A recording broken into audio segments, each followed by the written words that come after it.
we will continue the transmission in the following way. Allow us to briefly recap. You'll have your 15-minute time span, which is the time in which, generally speaking, the neurological pathways go from plasticity to hardwiring themselves with a new idea. And with every single thought, with every single feeling, with every single definition, you change the wiring of your brain. And now, with the understanding and the introduction of this specific structure of belief, embedded through the holotopic experience into the center of your receiver antenna brain, you now can have the opportunity to always allow there to be a doorway to the light, even in the darkest of hours, even in the most negative of beliefs. There will always be that tug and that pull to remind you that there is always a light at the end of that tunnel, and to urge you to walk toward it. And to know that every moment is a new reality, a new you, utterly and totally defined by whatever definition you choose to buy into most strongly at that moment. And we remind you of your mechanisms of manifestation, making the invisible visible that is already here, and motivation, discovering what beliefs you have attached to the ideas of pleasure and pain.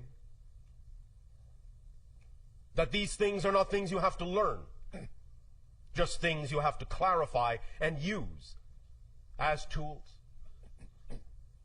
With your permission slips, you are now more capable, because you are new people, more capable than those people that were here a moment ago, more different, more clearly aligned, more clearly defined with the higher mind in concert with the physical mind than the people that were here before. Those people are in another reality. It still exists, but they are not you and you are not them. You are now who you define yourselves to be. Feel the difference in greater ways every day, and you will see and experience the immediateness of the shift from reality to reality by simply creating greater difference between them. Because there is already a total change with every change. And now, in keeping with the idea of the manifestation mechanism we described, by focusing and concentrating your intention, as you did in the holotopic experience, bringing your passion, your vibration of highest resonance into it, we now transfer to the other side of letting go, opening up, surrendering. Not thinking about it, changing the subject, going in a new direction, lightening up. Not worrying about it at all, letting the higher mind take care of it for you, letting the higher mind involve itself with the how your passion will manifest, of the how the synchronicity will present itself to you. This already works. You don't have to make it work. It's the nature of the structure of existence and creation itself. Let it work. Allow it to work. Relax. Let go. Be at peace.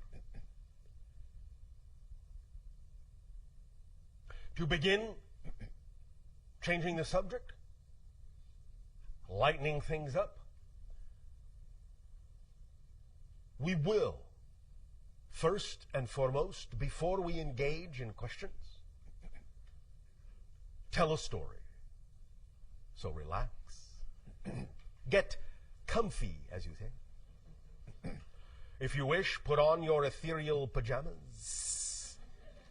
Have some astral cocoa. All right. and sit before your crackling etheric fire. Relax. Once upon a time, on my world, when I was first training to become a contact specialist,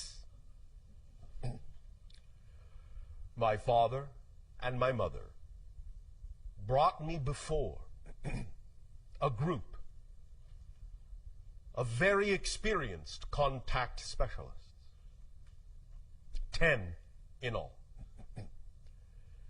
They related to me, each and every one in his or her turn, their stories of their first contacts with other civilizations and what they learned from the experience, what they gained, how they grew, how differently they perceived the idea of creation by having experienced another facet of creation through the auspices of a completely different civilization, and how that reflected upon us and how we could look at ourselves in different ways.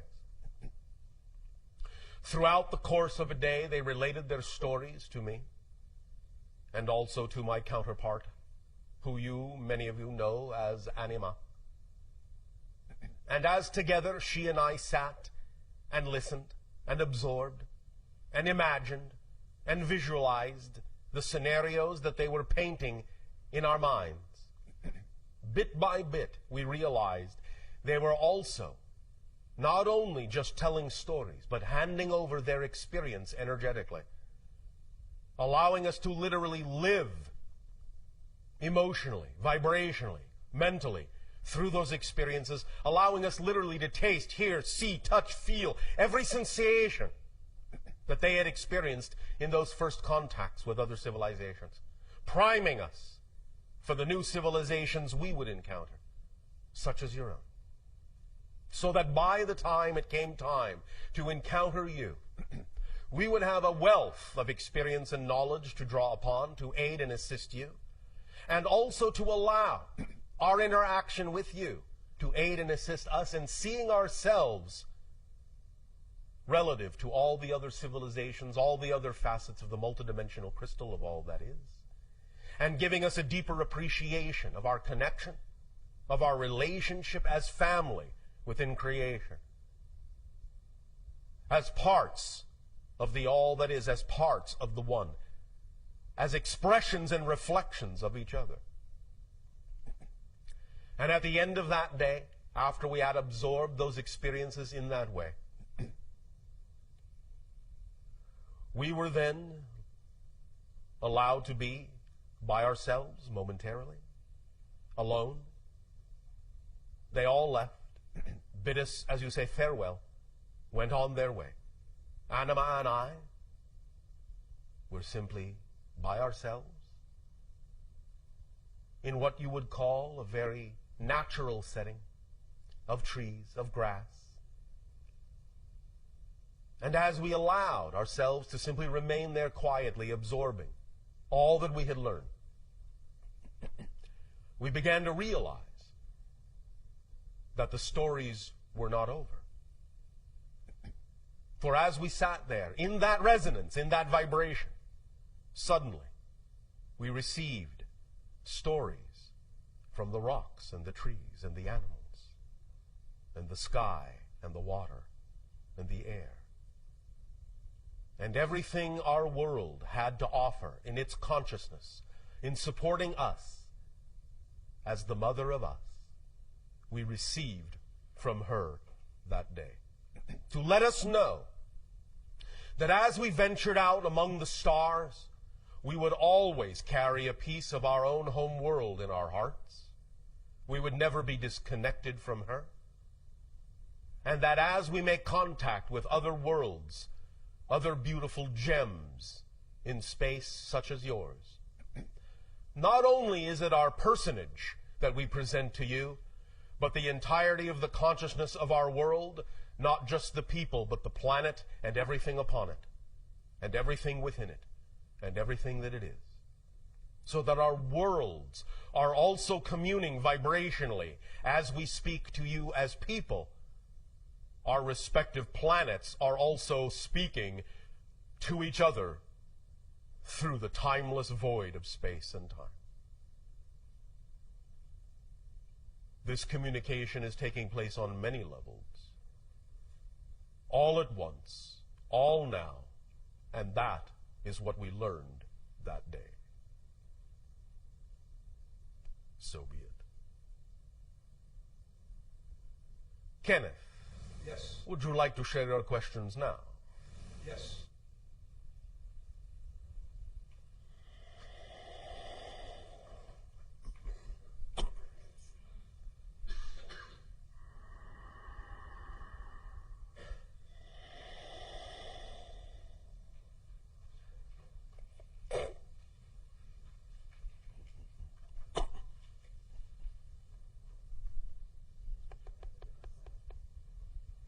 Hello, Bashar. And do you good day? I was really glad that the guy this morning called you B. Yes. I like nicknames. They save so much time. Yes. Of course, you know, these days we recognize that as a dual-layer joke. The first layer being, of course, on the human level, where nicknames really don't save that much time. And on the metaphysical layer, we know that there is no such thing as time. Yes. So there's nothing to save anyway. Yes, thank you. Yes. So, I have a metaphysical joke for you. Oh, all right. And I would appreciate it if you would get your people tuned into this. Always. Okay. So, you ready for the joke? Yes. How many Sasani does it take to change a light bulb? Let me check. All right, we give up. How many? None. Everything changes, so the light bulb changes on its own. Oh, thank you.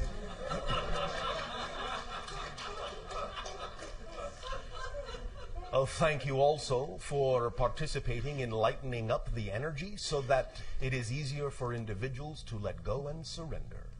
Thank you. I appreciate your acknowledging that. At a previous channeling session, I say previous in quotes since it's all happening now anyway. Thank you.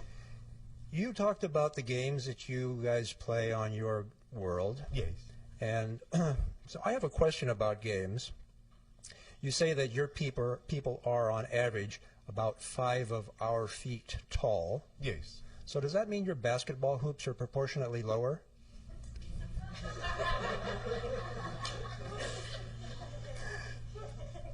If we had basketball, they would be. Yes. And of course, that's why it's funny for us, because we all know you don't play basketball. Yes. Yeah. Although, not entirely true. Any time we make contact with a new world, there are usually at least a few of us who make an attempt to emulate some of the things of that world, including some of your games. Mm-hmm. So there have actually been a few that have attempted what you call basketball, baseball, and so forth. Uh-huh. I'm getting the picture that the balls might be balls of energy rather than physical balls. Not always. Sometimes we really wish to, as you say, get down and dirty and play like the natives. So that we can gain a thorough appreciation of the physicality that you experience in your reality when playing the game. And do you appreciate it the way we do, or at least appreciate it in your sense? Yes. Yeah, good. You realize, Bashar, that going by the single name Bashar puts you kind of in a unique category that includes Cher and Madonna. Yes. Prince, yeah. Just thought I'd make. Thank you. Anyway, now to my question. I have been reading a series of books called the I Am Discourses, Yes. which are basically discourses given by Earth-ascended masters, primarily Saint Germain. Yes. And they use the term I Am Presence. Yes. And the concept that they refer to, I believe, is the same as the concept that you refer to when you say higher self. My question is, are these two terms truly synonymous, or are they talking about a level or a span of frequency that's different from the span of frequency that you refer to when you say higher self? It is the combination frequency. When we talk about the idea of the partnership and the relationship in perfect balance between the physical mind and the higher mind together, that can be referred to more precisely vibrationally in the way they mean it as the I am presence. Okay. So there's kind of an overlap there. Yes. Yeah. Okay. The Ascended Masters are purported to have completely, I just about used the word conquered, but I really mean gained command over physical reality in all respects. They can materialize their bodies, as I understand it, dematerialize their bodies. And this would be a level of ability for humans that is quite extraordinary, that, as I understand it, is different from the level of reality or command over reality that you guys have. And I'm not trying to make a comparison for judgmental purposes, just so that we can see that as humans we can ascend to a level of truly complete command over our reality if that's what we choose. Yes, and many individuals in my own society have that command. Is there a particular reason why some do and some don't? Yes. It depends on the path they have chosen, what it is they are teaching, what it is they have to reflect, and also to some degree the idea of what many individuals choose to do with remaining in certain levels that make it more conducive for them to interact with other beings of similar level. Mm-hmm. So what is it that they are communicating by understanding and having this command of reality that someone who doesn't have that command is not communicating?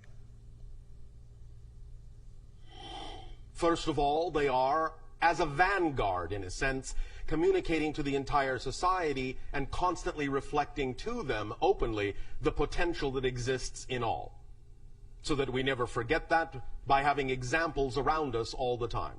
Which is what our Ascended Masters do as well. Yes. Cool. Okay. Bashar? There's that temperature again. Yeah. That's the end of my questions. Bashar, get out of my way. I'm coming through. Shivai. Shivai to you. Thank you, K. Welcome, B.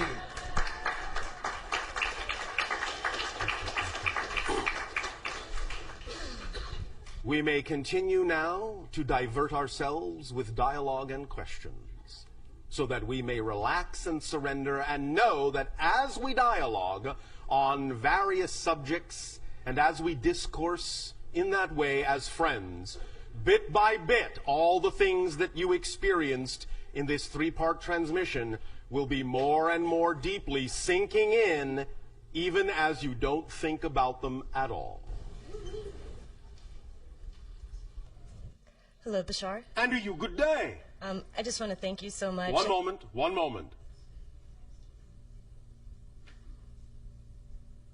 All right. I wanted to thank you so much. I saw you probably a year and a half ago at the quantum physics workshop that you did, and my life has just been a series of miracles and synchronistic events, and it's been so much fun. And well, thank you for creating your life to be that. Thank you. At that workshop, you had mentioned that there was these ships in the sky. They were stars. They would look like stars. They were blue and red and white, and they would strobe. And you said that those were the motherships, and I was incredibly excited to spot them, and I did. And I see them all the time, and I wanted to ask you if those, other people tell me, like, they're just stars. That's what stars do. They strobe like that. And sometimes that is what they are. Okay. Sometimes, if you are able to pierce into other dimensional frequencies, you can see that there are other things there. It is simply a matter of having discernment to tell the difference. Okay. A year ago at the Burning Man Festival, yes. I would say my highest excitement at that time was to make contact with a UFO. And I meditated on it for several months before I went to the festival. And when I got there, I saw stars flying in the sky. And so did several of my friends. And it was really exciting. And then one particular night, it seemed as if the planet Jupiter flew across the sky. No. And there were several of us who obviously it wasn't the planet Jupiter. It was something else. It looked like maybe it was parked in front of Jupiter, but definitely a very bright object that was pretending to be Jupiter that evening, flew very dramatically across the sky, and about 10 of my friends saw it, and it was incredibly exciting, and I don't know what to make of that. What do you need to make of it? I'm curious from your perspective what it was that we actually saw and how it manifested itself in that manner. There will always be, in a sense, observations made and observations allowed to test the level of ability that you have as beings to pierce the veil into other dimensional frequencies and see things that otherwise you would not be capable of perceiving. So many of these are simply, in that sense, barometers to allow us to know and others to know what level of frequency you happen to be operating at in that particular scenario, so that we can, in that sense, gauge and understand what different scenarios allow you to do as permission slips to take yourself to different levels, and what, by taking yourself to those different levels, you are capable of perceiving. Okay. For we will know when you can see us, and we will know when you cannot. Interesting. And that will go into a large pool of understanding and knowledge about how ready your species and your planet is for further contact. Okay. All right? Yes. So you can make that of it if you wish. I shall. Thank you. Right. Another question. I have a negative blood type, and I've wanted to ask you this for a while. I've read about it, and I've tried to understand where it comes from. And I'm curious, from your perspective, what, if I incarnated into this body at this time, space, reality, with this particular blood type for a particular reason? Of course. You always make these choices. There are always aspects of what you choose to experience as an incarnation that play into the theme that you chose to explore. Again, the question is, what do you make of it? What does it turn your mind to? What does it focus you on? When you create symbols for yourself in your reality, it is usually reflective of some aspect of the theme that you are exploring in this life. For example, the channel's blood type is B positive.